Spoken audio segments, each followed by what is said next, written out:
that door's been sitting around, we've been moving it from office to office, and then finally somebody said, you know, we really need to do something with that door. And they came up with the idea of, why don't we give it to some students and challenge them to do something with the door.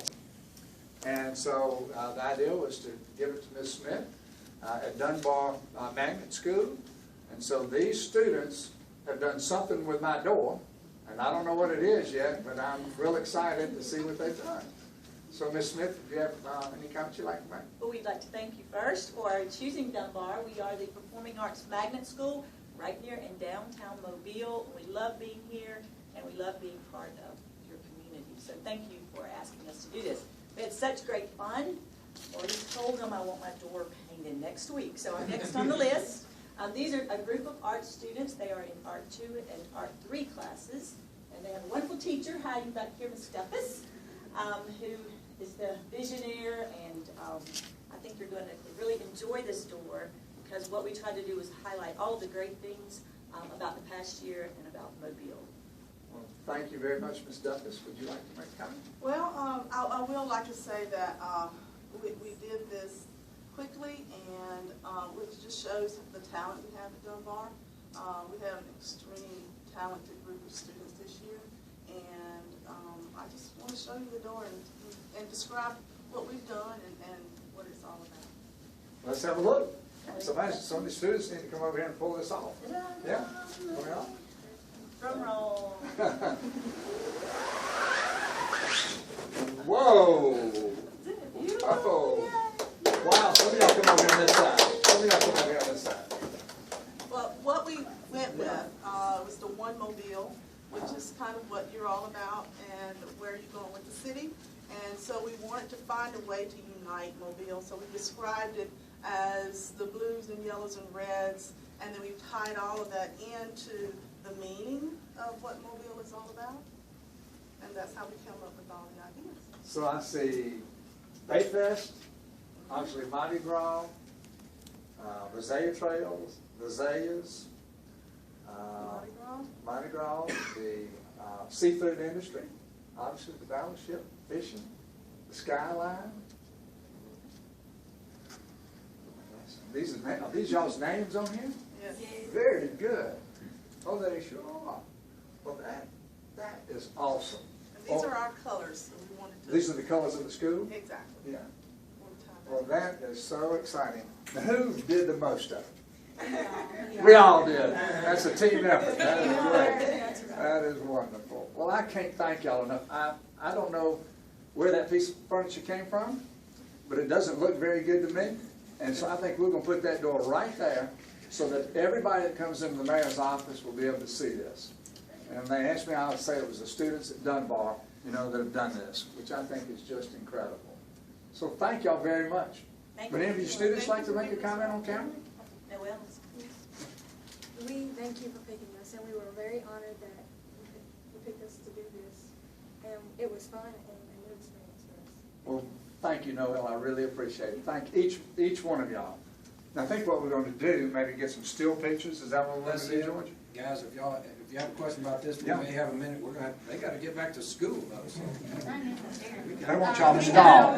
They would prefer y'all to stall. Does anybody have a question? Does anybody have a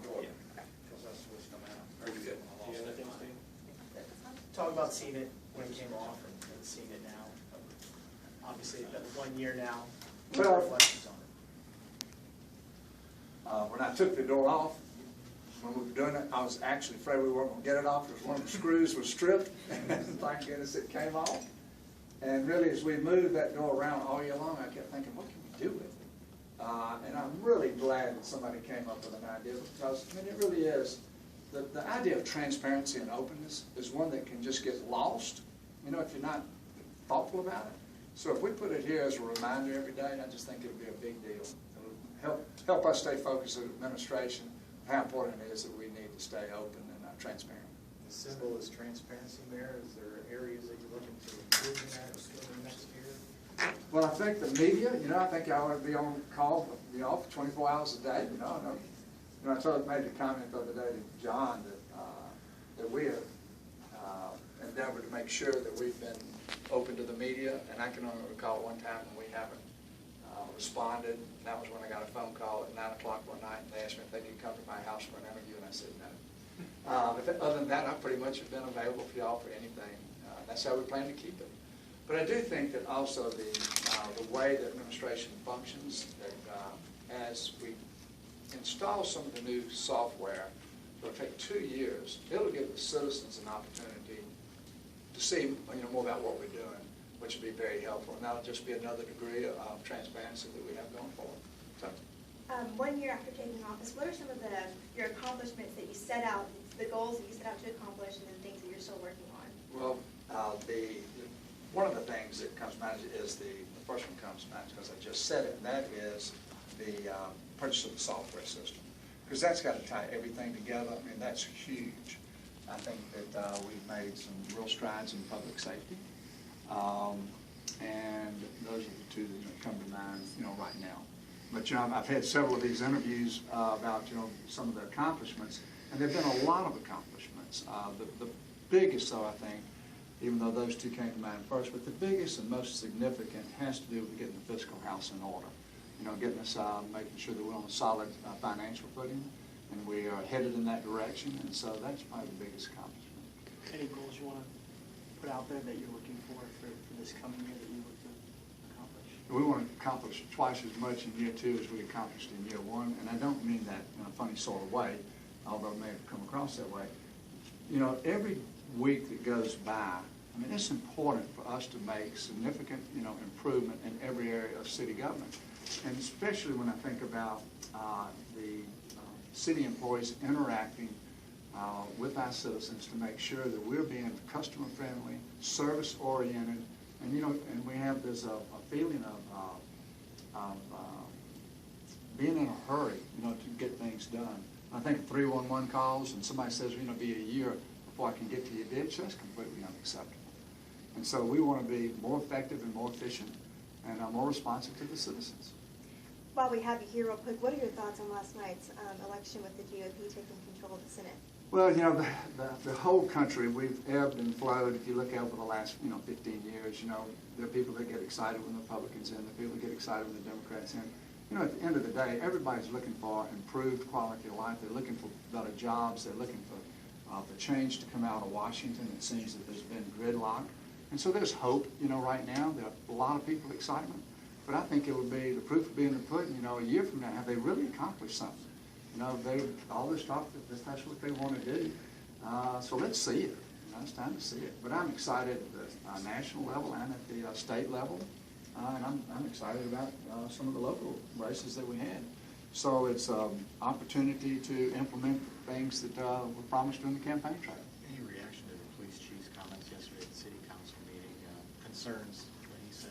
Well, I think that there's 2 ways that you can look at that. One is that it's whether it's the city of Mobile or whether it's me, Jim Barber. When I think about the comment that you've got the wrong chief, I think that is broad-based.